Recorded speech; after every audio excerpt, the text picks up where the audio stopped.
આ હોડી 26 કિલોમીટર અંતર નદીના પ્રવાહની દિશામાં અને 14 કિલોમીટર અંતર નદીના પ્રવાહની વિરુદ્ધ દિશામાં કાપતા સમય લે છે. તો જુઓ, આવું કીધું તું, ઝડપ બરાબર અંતર ભાગ્યા, તો ઝડપ છે એ અંતરના શું હોય? સમપ્રમાણમાં હોય. જે અંતરનો ગુણોત્તર હોય એ જ શેનો ગુણોત્તર હોય? ઝડપનો.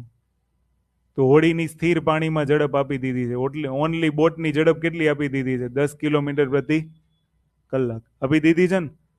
26 કિલોમીટર નદીના પ્રવાહની દિશામાં અને 14 કિલોમીટર વિરુદ્ધ દિશામાં. તો પ્રવાહની દિશામાં અને વિરુદ્ધ દિશામાં અંતરનો ગુણોત્તર કેટલો થશે? પ્રવાહની દિશામાં 26 અને અહીંયા કેટલું છે? 14. બે કોમન કાઢી લ્યો તો 13 અને કેટલું આવશે?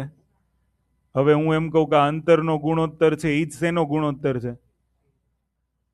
હવે પ્રવાહની દિશામાં ઝડપ કેટલી? પ્રવાહની વિરુદ્ધ દિશામાં કેટલા? માની લો. હવે આની ઉપરથી કોણ મળી જશે? બોટ અને બેયનો સરવાળો ભાગ્યા 2 એટલે 20 ભાગ્યા અને બેયનો તફાવત ભાગ્યા 2. સમજ પડી કે ન પડી? તો 2 ગુણ્યા 10 ને 2 તેરી 6, તો 10 જેમ કેટલું આવશે? હવે શું આપ્યું છે? બોટની ઝડપ કેટલી છે? તો 10 યુનિટે 10 કિલોમીટર, તો 1 યુનિટે કેટલા? 1 કિલોમીટર. તો 3 યુનિટે કેટલા થાય? 3 કિલો. 5ના છેદમાં કેટલા કરવાના છે? તો 3 6 18 અને 5 ભાગ્યા 6 કરો એટલે જવાબ આવી જશે. તો કેટલો જવાબ આવશે? 0.83.